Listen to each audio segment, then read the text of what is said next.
fans, and welcome to My Chemical Fancast. I'm Kat. And I'm Haley. And this is a podcast dedicated to all things My Chemical Romance. I'm becoming less sick. After like 6 months.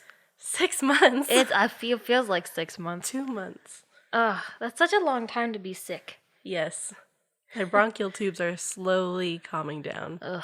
And chilling out. This week, we're talking about B-sides. The B-sides. The B-sides of this album are actually really good. Yeah.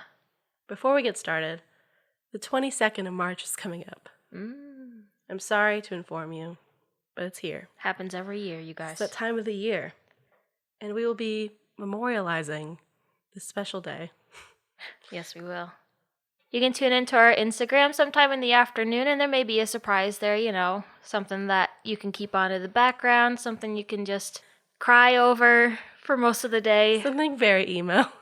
You never know what it'll Honestly, the most emo. Yeah. But it'll be a good time anyway, because we just want to have a good time. That's all we want to do. It will be a good time. I'm excited about it. Yeah. But anyway, on to the episode. So, Black Parade B-sides. What are we starting with? Should we go by the EP order? Yeah. Then we'll start with My Way Home Is Through You.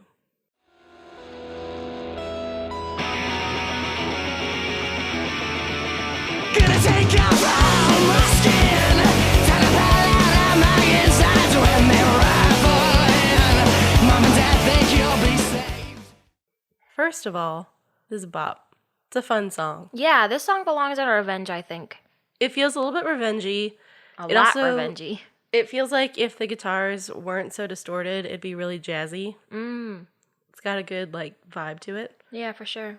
It also, I don't know necessarily what to call the parts of this song because I feel like there are 3 bridges in this song. Yeah. Which I'm fine with. I'm always here for a bridge. But curious. Yeah. I think this song is kind of a sister song to I Never Told You What I Do for a Living. Maybe. Because I listened to that one and then I listened to this one just one after the other. And I was like, oh, they sound they do sound super similar. Lyrically, nah, but the structure and the guitar tones, they sound similar for sure. Never put this together before. Should we just dive into the song? Yeah. Talk about the lyrics? Okay. Starts off with, gonna take off all my skin. Which is a good House of Wolves moment to have here. Also, what an entrance. Bold. Getting naked right off the bat. Not just naked, but to your muscles. Yeah. To your sinew. Jesus, that's some Catholic shit in here.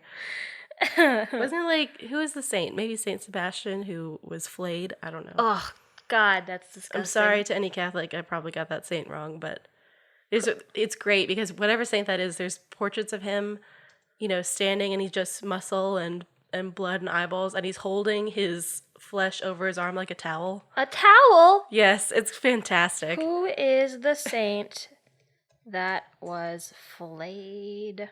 There may have been multiple saints who were flayed, but... Probably. The apostle, let me see, Saint Bartholomew? Perhaps. Bartholomew, it seems, is the one. Oh, Bart. Holding his skin. Good old Bart. Just got out of the shower. He never seems really bothered by it. It is just sort of he's standing there with his skin over his arm and he's like, what's up? I'm Bart. I'm fucking dying at this imagery. What's up? I'm Bart. I just got flayed. Welcome to my crib. Wow. Anyway. Wow. So, yeah, take off all my skin, tear apart all of my insides. Mom and Dad think you'll be saved. Mom and Dad. I think this song focuses a lot on the fan base and their relation to the media and the relation to the band. Especially the hear about a Kennedy, blah, blah, blah. The fast part. Yeah. Give a fuck about a Kennedy. Here's what I gotta say. That part, I think, also, deals with the relation between teenagers and drugs and suicide and all that good stuff. I do think that this can be read as a song about a lost person clinging on to this band or, some sort of idol as a way to feel better. I do have a conspiracy theory about this song. I can't wait. So, what if this song was about the Umbrella Academy? What do you mean? I mean that it's a song about an Umbrella Academy member, perhaps number 5. Mm-hmm. Here are my receipts. First of all, gonna take off all my skin. Of all the Umbrella Academy members, he has the most skin issues because he's in the wrong skin. Oh my god. Mom and Dad think you'll be saved. They never had the time. They're gonna medicate your lives. You were always born a crime. It's about Vanya. It's about Vanya. Her parents never had time for her, / weren't really parents. She was medicated to try and save her. She was born like too powerful and also in a very strange way. It's Vanya. It's Vanya. All right. And then the whole chorus, can't find my way home, but it's through you, and I know what I'll do just to get back in her arms. 5 is the person who has the most problems with getting back home. He's stuck away for decades. And maybe the her is Dolores, who can say? Her is Dolores. Well, Dolores. I don't. You seem to not be on board with my conspiracy. I don't think he's gonna find home through Dolores. I don't think that he would think he could find No. through Dolores. The you is different. That's the you. Dolores isn't the you. It's the her see. in her arms. Oh. The you is this song takes place when 5 has to kill Kennedy. All right. He does have an obsession with the Kennedys. I don't know what it is or where it came from, but he has an obsession. It's one of our few political figures who's uncontroversial in a way where, because he was killed, he's sort of revered Yeah. more than other political figures that we've had. Okay. And he was young and handsome. Sure. But anyway, so this song is when 5 has to kill Kennedy, and he's trying to psych himself up for it. And, he doesn't give a fuck about Kennedy because Kennedy's just, a target, like all of his other targets. But he's trying to psych himself up for it because he's really getting sick of taking orders and just wants to get back home. And this is a song for that. Wow. What a take. I present it to you. Well, I think that's an interesting take. Not one that a What? lot of people would have gone for. I'm just saying, because we'll get to this in a second, but Kill Your Friends has an Umbrella Academy connection. Maybe, I'm just saying, maybe. Uh-huh. Maybe. Okay. All right. I'm not going to bash your theory. I am not, I don't have anything to back it up, but I'm not going to bash it. If you wish to believe this, then I support you. I'm saying it's plausible. Okay. If you say so. In any case. Uh-huh. If you don't buy into the conspiracy theory and want to talk about the lyrics in another context, My gun fires 7 different shades of shit. So what's your favorite color, punk? He's still a cowboy. Yeah, he's always a cowboy. I've seen a lot of people, not a lot, but some people say that this lyric is Among Us are 7 different shades of shit rather than my gun. That doesn't make any sense. I don't know. And I feel like I hear My gun fires. I mean, it's hard because it's kind of in the background and he's screaming it, so it's hard to tell. Well, if But- you listen to it, he does the ba-da-da, da-da-da. If just the cadence of it, you hear at where you would hear, well, my gun, there's an S at the end of that part.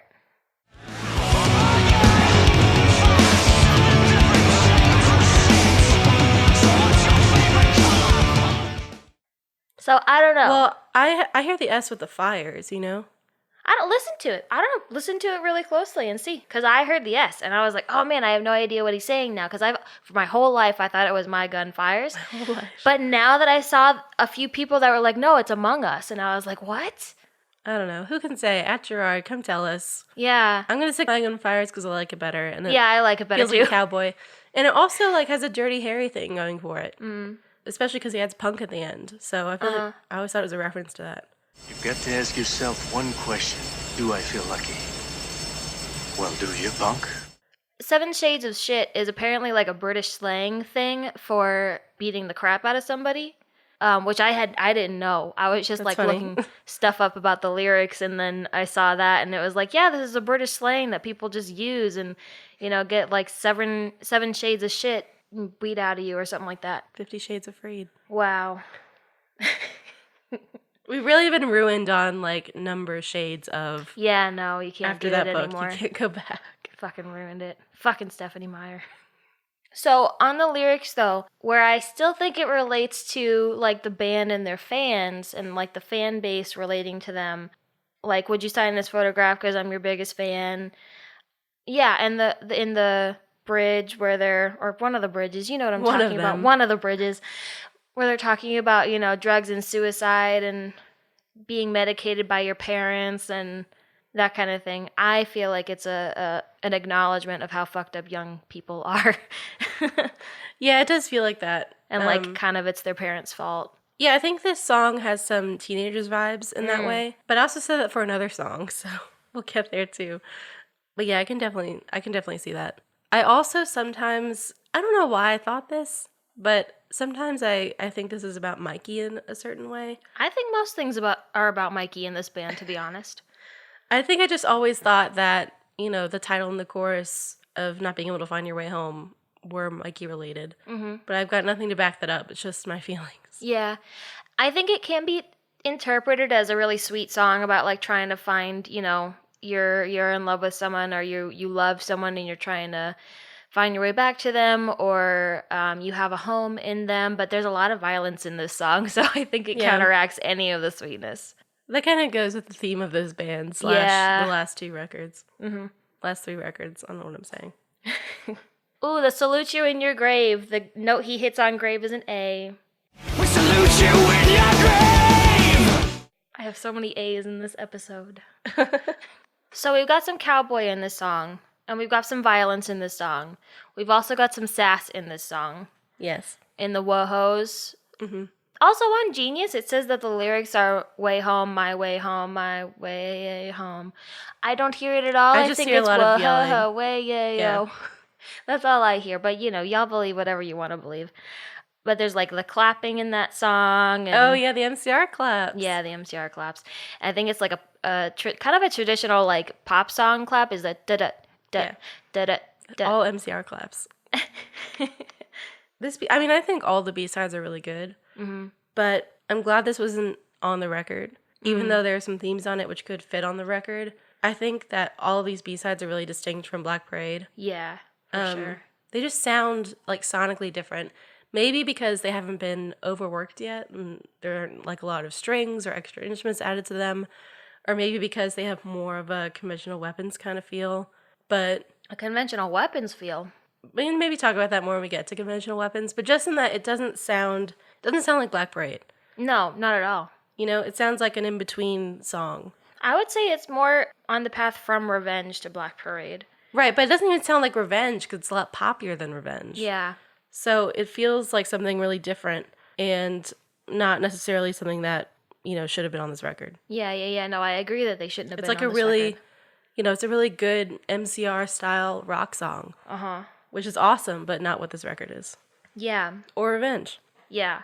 Gerard said that Kill All Your Friends should have been on Black Parade, though. Yeah, he was wrong. I know, I disagree. Like, I can definitely see where the theme of Kill All Your Friends brings it, into Black Parade, but it's too different. It's not enough going on. I think it's too simple of a song for it to be on Black Parade. And it's like a damn good song. But no, it's really good, but it's way too simple and basic for it to be on Black Parade. Yeah, it would only fit on Black Parade if it was like an extra song like Blood or Vampire Money. Yeah.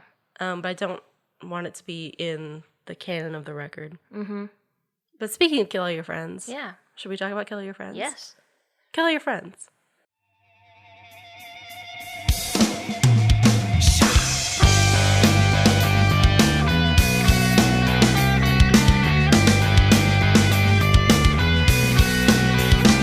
Well, you can holler out about yourself, but honey, what are you gonna do? And you can sleep in a coffin, but the past ain't through with you. So Kill All Your Friends is a jazzy bop. Yeah. It's so good. In the liner notes, Ray says that this song feels like a song you could listen to on a breezy Sunday drive. Mm-hmm. And he's definitely totally right. Yeah, for sure. I've done that very thing. Yeah. It's also a really good going to work song. Mm-hmm. Advocating for it there. It's just a really good, there's a lot of space in the song. Yeah. And a really good tempo to it. It's not too fast. It's not too slow. It's a really good sing-along song. Mm-hmm. I like it. Yeah. My first note on this song is sha. Because that's arguably the best part of the song. I spent a lot of time memorizing the pattern when he switches between "You'll Never Take Me Alive" and "You'll Never Get Me Alive." Me too. I spent a lot of time memorizing that. I've got it down now. But I cannot believe I did that for, I think, I'm going to say a solid half hour when I was like 15, listening to that part over and over again. Yeah, it's not hard when you get it, but at No. first you're like, when? When does he change? What is the pattern? Where is it? Because it doesn't just go back and forth between one and the other.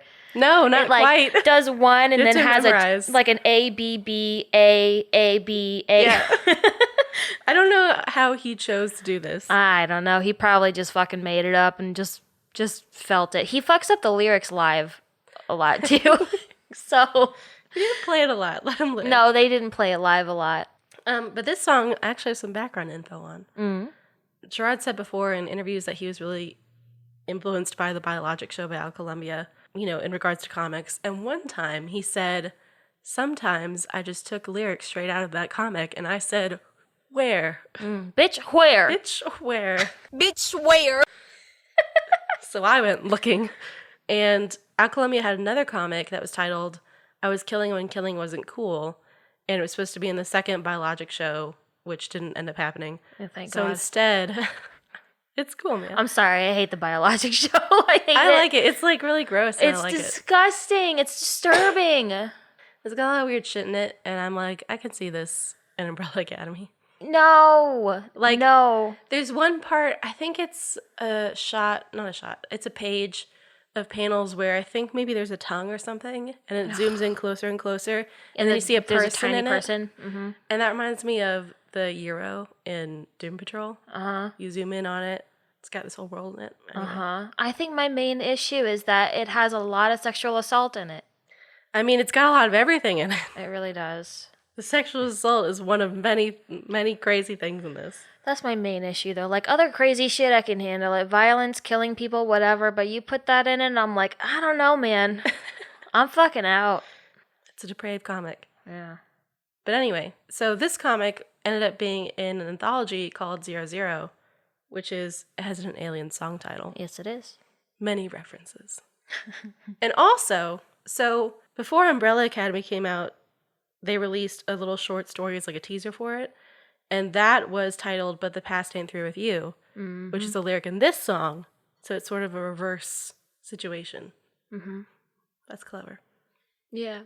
Okay, so I have a conspiracy theory about the last song, about it being about 5. Great. Okay. This one, I think, is definitely an Umbrella Academy song. Okay. You cannot convince me that's not an Umbrella Academy song, considering that he used the lyric for the short story and that the lyrics in this song work so well Well, I think a lot with of Apocalypse Suite. a lot of what he was writing around the time coincides with Umbrella Academy because that's when he was writing it. So obviously the ideas are all mixed in. But I don't know. I mean, okay, we all want to party when the funeral ends. It's been 8 bitter years since I've been seeing your face, and you're walking away and I'll die in this place. That sounds like a song for when they all go back to Hargreaves' funeral. They haven't seen each other, and they're like, I fucking hate all these people. Yeah. Yeah, I get that. I see it. At Netflix, why isn't this in the show? Why?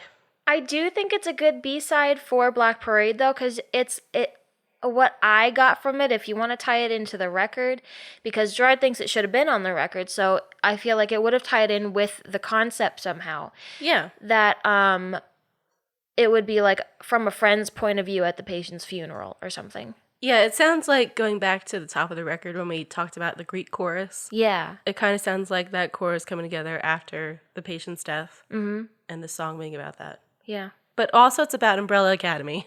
And not letting it go. It's about Umbrella Academy. All the B-sides are Umbrella Academy songs at Netflix. Get your shit together. At Steve Blackman, I just want to talk. I just want to sit down and have a discussion. Wow. I do think that this song has one of the best ones for lyrics, for sure. Mm-hmm. I feel anyway. If other people don't feel that, that's fine. I love this song. But love I this like song. the lyrics It's a like lot. one of my top 15 MCR songs. Yeah. You'll never take me alive. Love that lyric. Do what it takes to survive. And I'm still here. Wow. I got emotional while I was writing my notes. Like, I was literally just writing out the lyrics, do what it takes to survive, and I'm still here. And I just got really emotional. This song is like, your past isn't going to leave you alone. You still have to deal with things that happened in your past and people that were in your past. Like, I like how it shows kind of the passage of time. Yeah. In the song, it has like 8 years since I've been seeing you, 9 years, 10 years. So there's definitely a passage of time here, and it's about old friendships and, having to face your mistakes and that kind of thing. And an Umbrella Academy. Oh, Jesus. They have been trying to grow up and move on with their lives and become adults, except for Space Boy. And, they're trying to go out in the world and, like, have partners and just, like, try to find a way to, like, live. And they don't want to be this superhero gang anymore. But then Hargreaves dies and they all have to go back together. Like, fuck, I am this person. I am from this place, even if I don't want to be. Mm-hmm. Past isn't through with them. No. Wow. And then they have to save the world. And they're like, I did not sign up for this. Mm-hmm. Just saying. Wow. I also like the line "tragic" with a capital T, because it feels like again, we're going back to the Greek chorus, like Greek tragedy kind of thing. It gives me that kind of vibe, and we're all a bunch of liars, and I don't know. It has a lot of drama to it that I think lends itself to like a play kind of feel. You know what I'm saying? You know what I'm saying? We're all a bunch of animals who never paid attention in school. Yeah. What school? What school? Oh my God. Perhaps an academy of some sort? Wow.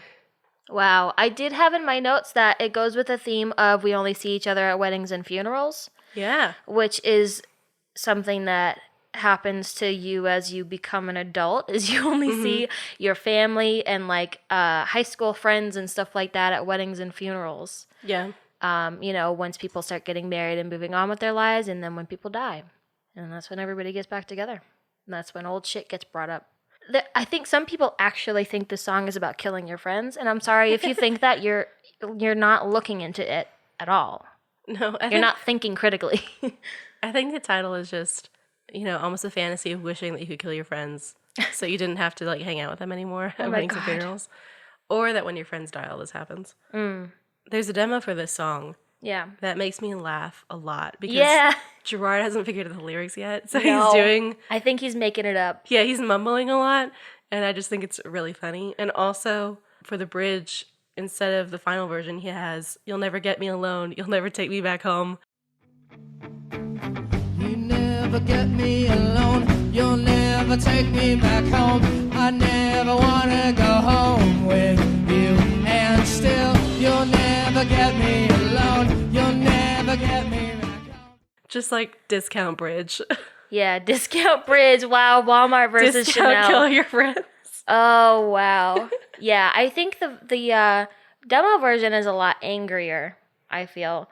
It's not as well formed lyrically, but I think the "You'll never get me alone, you'll never take me back home," that feels angrier to me. Yeah, it's a lot more, this and My Way Home are both a lot more woman-centered, like relationship-centered. Mm-hmm. And it's not the final version, but I think that's just where he starts for a lot of things, and it just makes me laugh.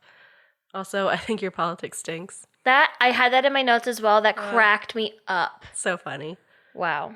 You know what also? So when I hear these demos, and this is not true and not what happened at all, but when I hear the demos from that record, I always imagine them being recorded in like the main room of the Paramore. Yeah, me too. Like, with a rug underneath them. Yeah. I always think that, and I'm pretty sure that's not how that happened for those No, I don't think demos. it is either, but that's just what I imagine for every single one of the Living with Ghosts demos. That's what I think of, is this big room with the rug. Yeah, and like you've got paintings on the walls. Yeah. And like maybe some statues and like couches in the corner pushed against the wall. And that's just what I imagine. And I just think of like them having microphones over them or something, and like Rob like over at a mixer. Yeah. like that's not how it happened at all, but that's what I picture in my head. I think it's, so first, a note about the demo, Frank's ba-ba-bas are really clear, and I think they're really funny. And we all get together when we bury our friends. The lyrics, the different lyrics here, though, they don't indicate the passage of time. He sticks with 8 years for each time he says it. He hasn't decided on the years yet. Yeah, I think it's really interesting that he changed it to indicate a passage of time in the final version where 8 and 9 years are bitter, and then the 10th year is fucking... Fuck you. Yep. It's always really good when you're singing the song to hit that right. Yep. 10 fucking years. He sneaks in an A real quick at You'll Never Get Me Alive climax.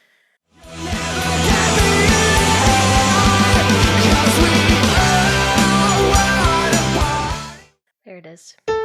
He always finds a way to do it. It doesn't matter what fucking song it is. It doesn't matter what key it's in. He's always going to find a way to get an A in there and make it the highest note.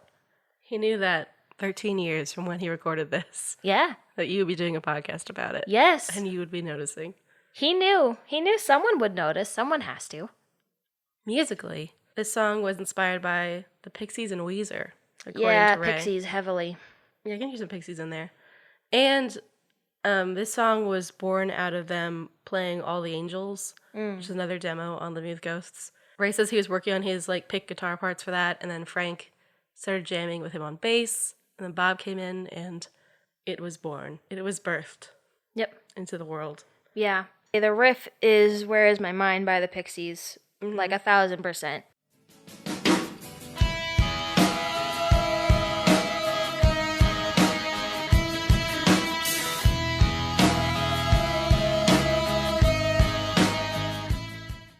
I listened to this before, the first time I listened to it, I was maybe 14, 15, I don't know, something like that. And I heard it, and I didn't know the Pixies at the time, but then a few years later, I found Where Is My Mind by the Pixies because it was used in every fucking TV show in the world. And I was like, that sounds really familiar. What is that? And then I listened to MCR later, and I was like, that sounds really familiar. What is that? This is a really good bass and drum song. The bass is so good. Very strong. And the drums are killing it in the background. Bob does these little rolls. Yes. And I really like them. And you can sleep in a coffin, but the past ain't through with you. 'Cause we are all a bunch of liars. Yeah, in the first verse, Bob has this funky little 80s Rickroll doo-doo that kind of thing. The deep, I don't know drums, but I don't a deep know. roll. I'm gonna call it a deep roll, not on a snare. Does that No, make it's sense? definitely not a snare. Snare is high as hell. It's probably a tom. So it's anti-snare. Anti-snare. I'm gonna say it's a tom. I have no idea. I think so. I don't know. I don't know drums. I'm not a percussionist. I wish I knew drums. Someone teach me drums. I want to hit stuff. I really like all the feedbacky guitars. The feedback, I think, is a really important element in this song. You can't, if you don't have the feedback, it doesn't sound like a full song. Right. The feedback at the beginning and the end, especially the end, is part of the melody. Mm-hmm.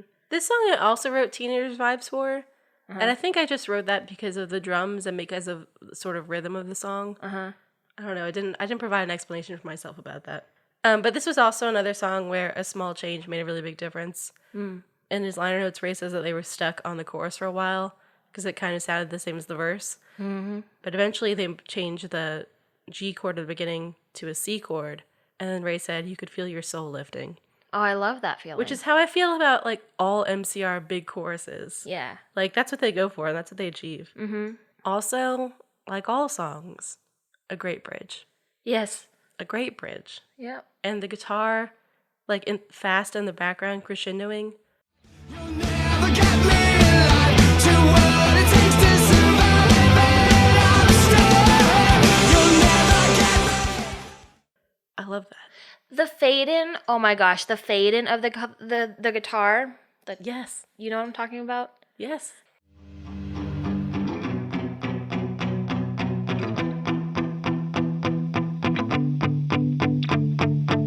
You'll never take me alive. That's an ASMR moment for me. Yeah, it's great.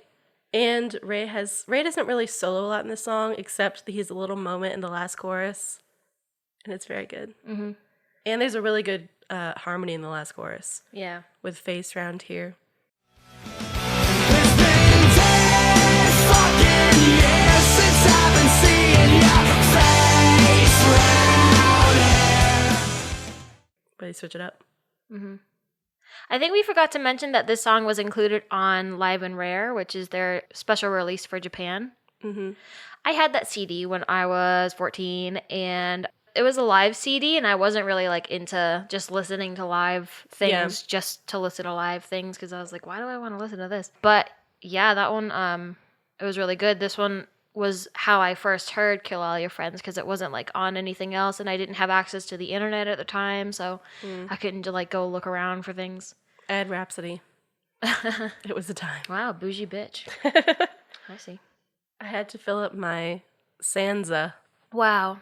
You know, I got this song on my MP3 player by holding it to my radio and recording it on the MP3 player. I also had a few songs that I did that too. Yeah.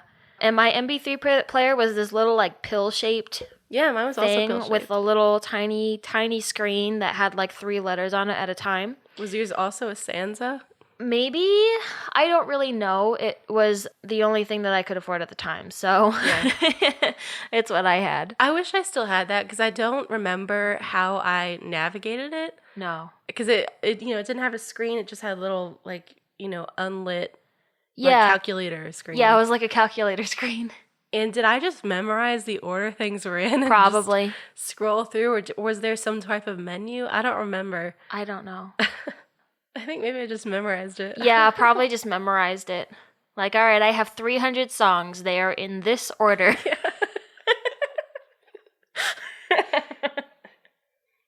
Heaven help us.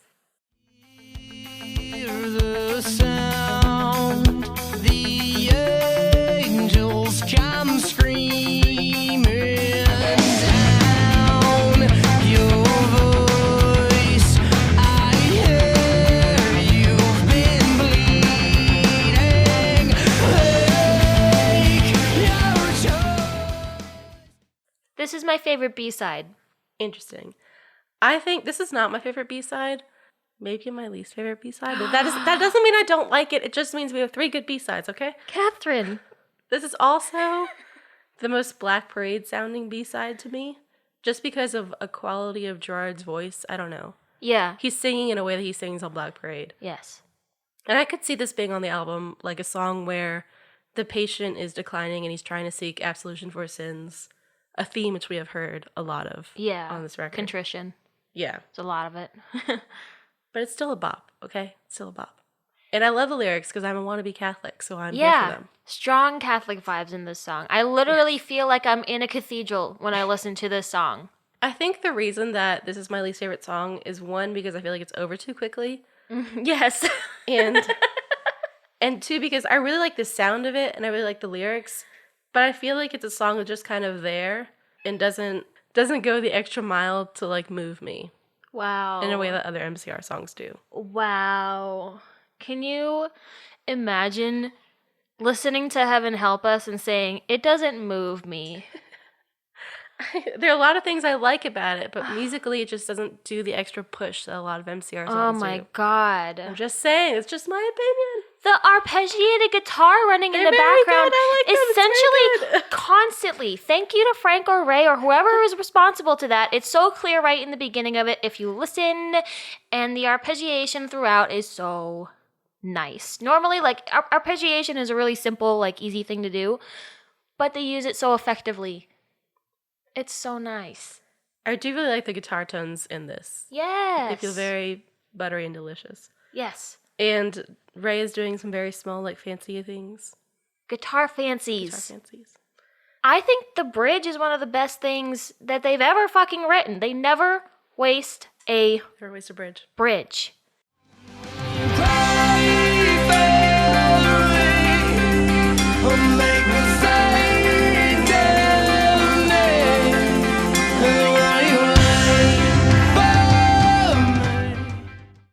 The delay effect that they have on the guitars makes it like a dreamy, like soft kind of thing, and Gerard's vocals stand out. It's just so nice.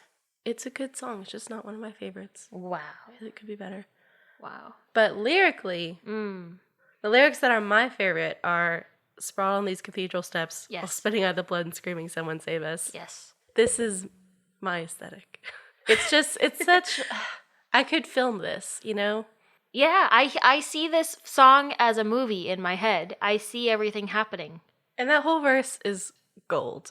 Mm-hmm. I'm at this old hotel, but I can't tell if I've been breathing or sleeping or screaming or waiting for the man to call, and maybe all of the above. Can't tell if I've been breathing or sleeping or screaming or waiting for the man to call, and maybe all of the.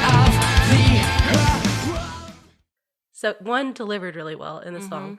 Two, maybe it's about being in the paramour and not sleeping and feeling, on the edge as he did. Yeah. I love that. Yeah. And he's asking for someone to save them because they were all in such bad ways. Mm-hmm. Yeah, he's asking for help. Ouch. He doesn't care who it's from. He wants God or his friends or, I don't know, someone. Someone help him. Yep.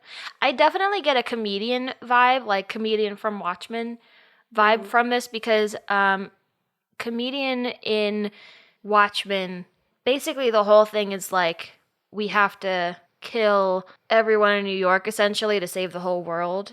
Fuck New York. Yeah, fuck New York. But it's kind of like, there's comedian sees that like there's no point to any of this and like it doesn't matter what these people do, they're gonna die anyway, and you're crying out for help and no one's gonna help you because this is just how things are. And so he literally says in the comic like it's all a fucking joke in regards to life and actually trying to accomplish anything. I think it's a really nihilistic sense of everyone dies so it's not worth it. And so they bring that in the punchline to the joke is asking someone save us. Mm-hmm. I think that's also a throwback to Dead in If Life Was Just a Joke, then why are we laughing? Yeah. Or Ain't Just a Joke. So there's this kind of nihilistic sense running through a lot of what he writes, especially in a sense of when he's referencing God and religion.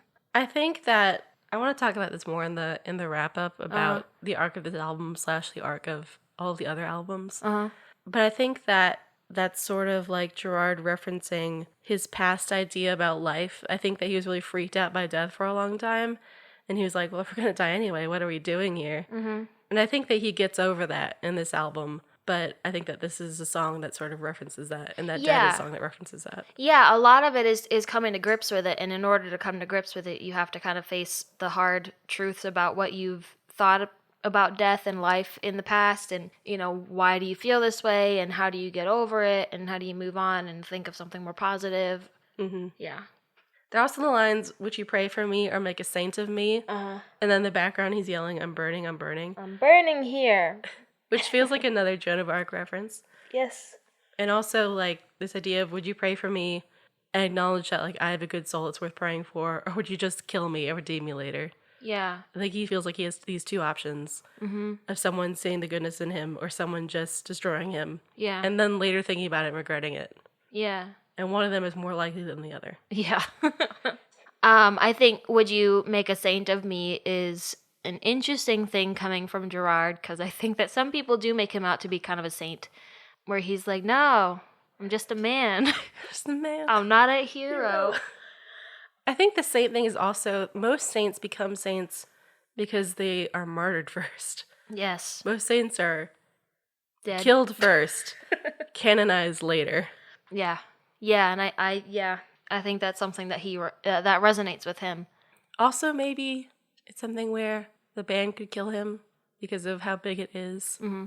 And then after he's fallen into a life, a classic celebrity life of falling into drugs and despair and an early death, people would look back and be like, oh, we shouldn't have done that. Yeah, that was shitty. Like a VH1 behind the music thing. And then everything collapsed. The someone save us, now the save us. Slide to the joke is asking someone save us.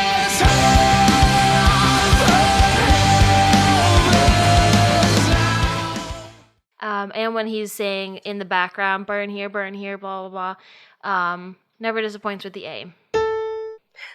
I think this song also, back to religion, is talking about how kind of terrifying religion can be, where it starts out with the angels come screaming down. Yeah. Like there's angels are scary. There's a reason that the angel had to say fear not to the fucking shepherds. Yeah, angels are not nice. Angels are beings that don't care. They follow orders and that's it. Mm-hmm. They don't sympathize with you. Yeah. And also, they're not like humanoid. Yeah, they're like burning wheels of eyes. Like, Yeah, they're terrifying. Angels are scary as fuck. Yeah, it's terrifying. Angels are like mercenaries. They don't give a shit about you. Have you seen the theory that black holes are angels? No. Oh my god, you need to read it. There's a theory that That will actually kill me if I read that. that black holes are the embodiment of angels. It's a really in-depth, complicated thing. You need to read it, but it's really interesting. I found like a super unofficial acapella version, or not acapella, but instrumental version of it. Mm-hmm. I want to acknowledge Ray here.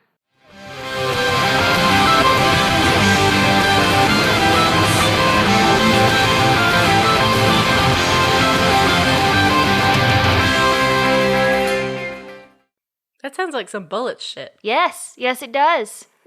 Ray comes through every time. Every time. Every time. This It's is not even that hard. No. This is another song where Gerard, when they're performing it live, Gerard forgets the lyrics in the bridge. When they're doing will you pray for me, or will like make a saint of me, he just says, will you pray for me, will you pray for me, for me. He just kind of like breezes over it. He's like, I don't know the fucking words. So, have we completed the B-sides? Yeah, that was it for me. That's all I got. So I think that wraps up our B-sides discussion.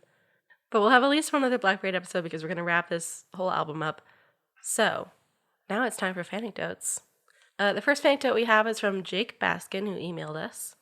He says, it was sometime during the late summer of 2018, parentheses, I'm a very new fan, and was the morning after a night I'd cried myself out due to some stuff with the girl I liked kind of being on a date.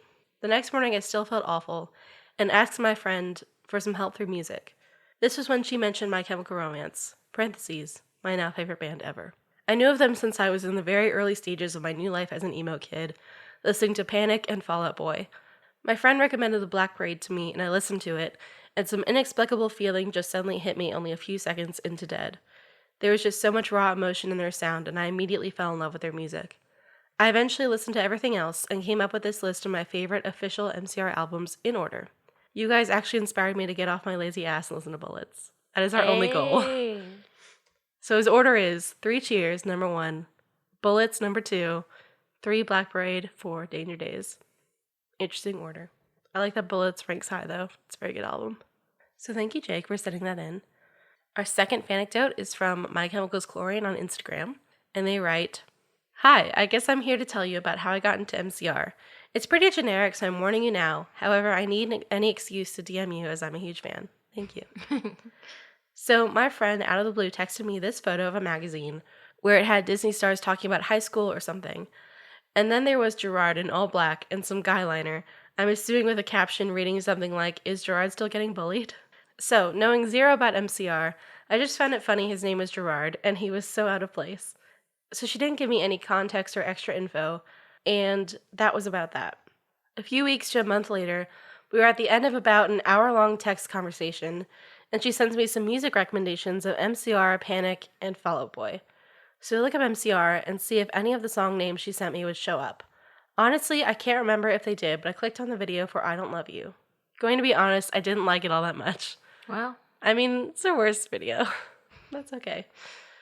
I thought he sounded a little bit weird, almost country, and it was just a bit boring. However, as I was meant to be revising for end-of-year exams, procrastination mode was on, so I saw the video for teenagers and clicked on it. The video and the music basically made me take back every opinion I had on I Don't Love You, and I fell in love with it. From there, I watched a few more videos and songs, and Helena and the Ghost of You, I don't even know, but they got me in a frenzy for MCR.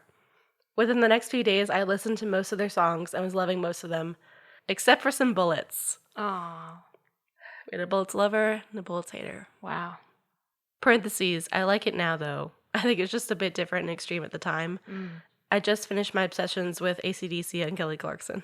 For my history exam, the Ghost of You and Helena and Teenagers were so loud and vivid in my head, I'm surprised I could process, but I loved it. Then I'd finish early because I made time to draw the guys and characters in the videos. I'd sing the songs even more in my head. Plus, I watched their Life on the Murder Scene documentary and placed in my French revision, and oh boy, was it worth it. I don't regret getting crappy scores on my French exams one bit, because MCR is worth it, not gonna lie. Now, as I've been mentioning YouTube and texting a lot, you can tell that this was really recently. We did text on our Nokia phones, but that's fine. I mean, we texted on our fucking Razr phones, so... I never had a Razr. I had a Razr, and I was You the had a coolest bitch Razr? on the block. Oh my god. When everybody else had Razrs, I had this, I don't even remember what kind of phone it was. Yeah. It didn't matter. It was a blue flip phone with an antenna that you pull out. Yeah, I had one of those when I was 13. I had, like, a flip phone it was definitely a Nokia, but it was a flip phone. Yeah. And it had one of the little antenna things, and I used that for a very long time. Yes. And then I think I had a Razr for a brief period of time, I think. Wow, only really cool people had Razrs. My mind might be making that up. I could be wrong, I but know. My first ever phone was a little indestructible Nokia. yeah, mine too. Didn't flip. It was just, I had that. Well, actually, burner I didn't phone. even have that for an actual phone. I used to just play Snake on that phone, and that was it. Did have Snake on it. But when I went to England and got a little burner phone that was like the same, I was like, wow. And I had to remember how to text again. I was like, Yeah. how do you do a period? Yeah, you have How to do you like space? go through each letter. What was I saying? May 2018, and oh my fucking god, how annoyed I am. I was born in 2004, aka 15 years too late to go to all their gigs and know them when they were together. However, I'm one of those youngish kids reminiscing of a time they missed by making this fan account, as an MCR fan base has led me to meet new people on Instagram, have an outlet for it on this account, and find your podcast. You're like the friends I wish I had, just speaking so much about MCR, and I love it. So yeah, my long essay is over. Keep Wow. producing your content. That's what we're here for. We want to be Thank friends you. to everyone so that you can just hang out. I think their name is Eliora. Okay, that's a nice name. Yes, it's very fancy. Thank you. That was cool. Yeah. Our last fan anecdote is from Caitlin Carnes, one of our patrons. A patron. A patron. So, Caitlin's handle on Twitter and Instagram is Made in His Image 7. If you want to follow her, Caitlin's pretty cool. So, all right, here we go. I don't really know how or where to start, so I guess I'll start at the beginning. I grew up in an extremely strict religious household, like talk, look, act this exact way, or Jesus doesn't love you strict. Yikes, I know. So an emo rock band like My Chemical Romance was a huge no-go. My story is a lot like others in that I have basically struggled with many different mental health issues my whole life, which include but are not limited to anxiety pretty much since I was born, and clinical depression since before middle school. I attended a relatively small private high school, and one of the girls in my class, who used to be one of my best friends but no longer speaks to me, long story there too, was super into this band called My Chemical Romance. I hadn't really heard about them before she liked them so much she basically talked about them, sang their songs, wrote fanfic, etc. 24/7. So naturally, being around her constantly, I started to get to know these awesome guys and learn their story, who they were, their music, etc. To put it into perspective, this was my 8th grade year, and I graduated from high school in 2010. So, yep, you guessed it. It was the fall semester after the most amazing rock opera of the century, The Black Parade, was released. Now, this will date me here, but back then there was this website called Neopets. Okay, I love Neopets. And I I was all love over Neopets. Neopets. And like when you were a kid on Neopets, you learned how to code on Neopets. Yeah, you learned HTML. Yes, and also the RP forums. Oh my god. And all my Neopets are still alive at starving. And my screen name on Neopets was Just a Girl 411 anyway. And I definitely had a signature that definitely had an MCR lyric in it. Wow. That's all I have to say. That's all I have to say about that. So the website called Neopets, kind of like Pokemon or Club Penguin. Kids could get on and raise these creatures and go on adventures, play games, but you had a profile that you could create for yourself and add music to. Wait, you could add music on Neopets profiles? I guess. Did I miss this? I don't know. I never really got I don't super remember that. into creating a profile on it. I just went to fucking Fairyland a lot. Of course. I don't remember the adding music to it. There were definitely people who like made themes and you would like take their code and like put it and you had to, I don't know. Anyway, I don't remember the music, but if you could, damn, sorry that I missed that. Back to Caitlin. Yep. All right. Not having a smartphone, laptop, or iPod at that time, and having to use the family computer in the kitchen that my parents checked the history on, meant me being able to listen to this band I kept hearing about required a certain level of finesse, we can say. I found a way to put a song I wanted to listen to on my profile, and then change it, but still keep the old tab open so I could listen to the song on the new profile, but still keep the old tab open so I could listen to the song on the profile that hadn't updated, but exit it quickly if need be. And the profile wouldn't have the song linked to it should I be asked to bring it back up. It's a lot of work. Genius. Wow. I think that she and Sherith would get along very well because Sherith went through similar hoops to listen to this band. So, a lot of work, right? So finally, one night, I listened to Black Parade, the song itself, and I was instantly hooked. I knew my life wouldn't be complete without them from then on. I can't tell you how many times I listened to it that night, but I went to school the next day and told my friend that I had listened to it and loved it, and she said if I liked it, I should listen to a few more, and gave me a short 5 or so long list with songs like Disenchanted, Sharpest Lives, etc. So naturally, I listened to those as soon as I could and loved them. From that point, I became a huge fan, so we talked about them daily, and I started doing everything I could to listen to them as often as I could for the next few years. Doing the Neopets trick, listening to them at friends' houses, finding them on the radio when I could, turning on MTV when no one was home, hoping to see a music video, until senior year, when I got my own laptop, insert Angel Chorus here. And the world of My Chem was fully open to me. Unabridged internet access that I took full advantage of. This was the year I found live concert videos, interviews, the Attic demos, Life on the Murder Scene, got to fully listen, start to finish, their entire discography up to that point. And I would literally drive myself to Hot Topic, use cash to buy their merch, and drive home and find a place to hide it in my room, if only to say I owned it. Even if it was a shirt I had to wear at night when no one would see me, all that just so I could say I was that much closer to them. It was a wild ride, to say the least. That is so touching. Yeah. The idea of wearing a shirt at night that you bought, just to wear it. Yeah, just to have it. My heart is breaking. I know. I'm gonna cry. Yep, we've still got a while to go. We've still got a while to go, so buckle up. Fast forward a few years, and I was getting ready to finish up my junior year and start my senior year of college that fall, and couldn't wait to graduate and get a place of my own so I could live my life fully on my terms. I had already planned to buy a ticket to the first My Chem show that was anywhere close to me. They helped save my life. I had to see them live, experience them. It was my dream. No! I know. Unfortunately, my junior year was spring of 2013. Oh! So my dreams of seeing them live never happened. Sad, bitter, me, never. Caitlin, I am so sorry for your loss. I feel that. I feel that deep in my soul. I'm so sorry. Because, like, if they still existed when I was in college, I definitely also would have gone. Because I couldn't grow growing up. Mm-hmm. Ugh. But over the years, I have accumulated so much merch and so much love for these boys. I know it's cliche to say, but they really were instrumental in saving my life when I was at my lowest and didn't see a reason to go on. They've saved me many times since those long ago 8th grade days. I've made and lost friends along the way, but they've always stayed a constant in my life, and I've gotten to meet and connect with some pretty amazing people along the way because of them. They're the biggest community I'm a part of, and I love it. I could literally talk about them forever and never get bored. Same, because that's how we've ended up with 16 hours of us talking about MCR. So sadly, I never saw them live, and some days that really hurts and is a real bummer. But I did get to see Gerard and meet these two amazing girls that run a podcast at NC Comic Con last November, which was an experience I'll never forget.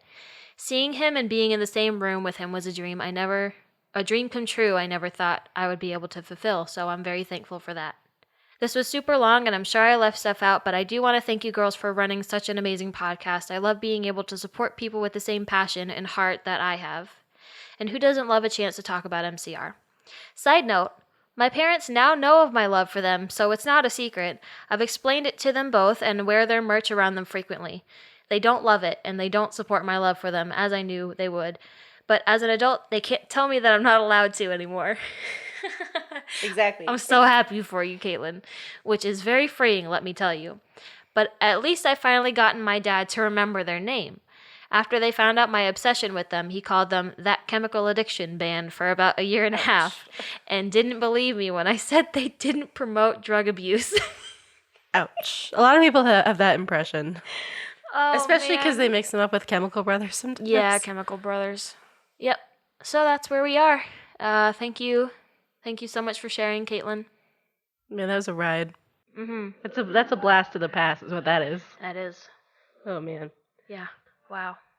Thanks to everyone who sent their fan anecdotes in. If you want to send one in, you can message us on the various platforms we are on, or you can email us at mychemicalfancast@gmail.com. All right. Second extra piece of business, our song recommendations, or songs that we're listening to this week that are not MCR related that maybe you might also like to listen to. Mm-hmm. What's your song? My song is Busted in Blue by Gorillaz.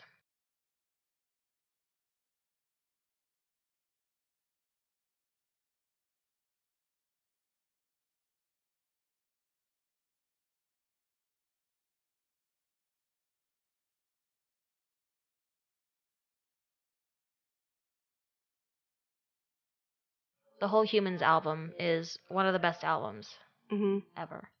I've never gotten deep into the Gorillas.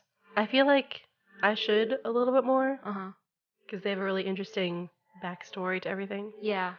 But I don't know. Yeah, I'm not one of those people that's like super into like the backstory or the characters or anything like that. I just really like their music. Yeah. They're really good.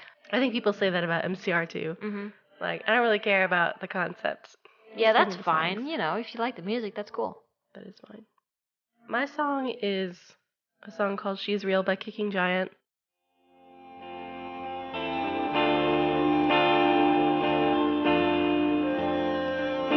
I could try anything, not a smile used to be.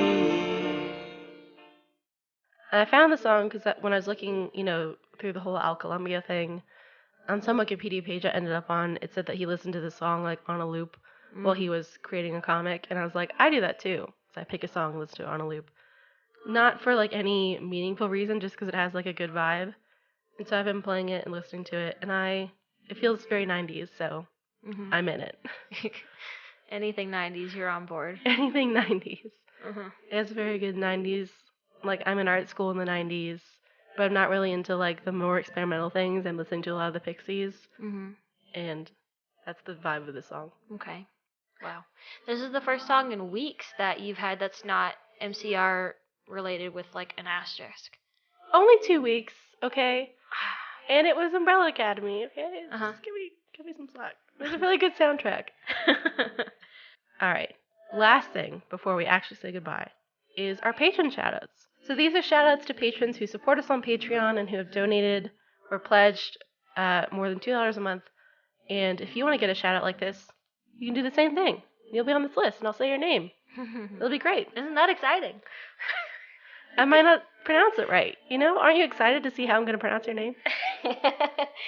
So, a big thank you to these patrons.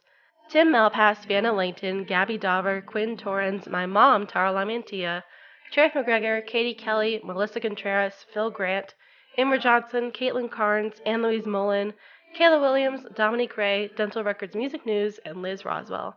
Thank you guys so much, and thank you to all of our patrons for supporting us, and even the people who don't give us money. Thank you anyway. Yeah. We would not do this without you. Literally, the only reason we do this is because we want people to listen to us. So, if you're a listener, we appreciate you. And also, we just have a lot to say. Yeah, we do have a lot to say. And no one else wants to listen to us. That whole list just makes it sound like a lot of people. It is. That's a lot of people. I didn't expect... That's just people who give some money. Yeah. That's not even all the people. I know. Yeah, that's pretty nuts. I didn't think it would get any more than like maybe 1 or 2 patrons or something. But right? I was like, oh my yeah. god. Yeah, it's, we don't get money. it's nuts. It's really nice. Yeah. We don't have to pay for this podcast anymore. Yeah, it's really nice. Wow. All right. So, yeah, that's all for this episode. That's it. And we are saying goodbye. We are saying goodbye to the patient. We're saying goodbye to the concept of the Black Parade. We're entering a brave new world. We're still gonna do a wrap up. I know we're still doing a wrap up, but it's not musical related. No, it's not this. Yes. It's not this So analysis. yeah, this is the end Goodbye, of that. patient. Goodbye, patient. Remember the time when they were on some sort of red carpet and they had the Yeah. patient with them and he tried to talk and Oh, Jordan was yeah. like, no, No, don't speak. stop. Yep. So anyway, in the meantime, follow us on the socials, Twitter and Instagram at Chemical Fancast, Facebook, My Chemical Fancast, and send words and things to mychemicalfancast@gmail.com. And if you want to leave us a review, you give us 5 stars on iTunes and leave a little paragraph, a little sentence, a little wordy Yeah. review. Just to say hey. Just say hey. We really appreciate it. And it really does help people find us and see us and think that we're legitimate and not just 2 girls in their kitchen with some cheap microphones and a neighbor that never stopped walking around their apartment. Yikes, even though that's exactly what we are. Anyway, goodbye.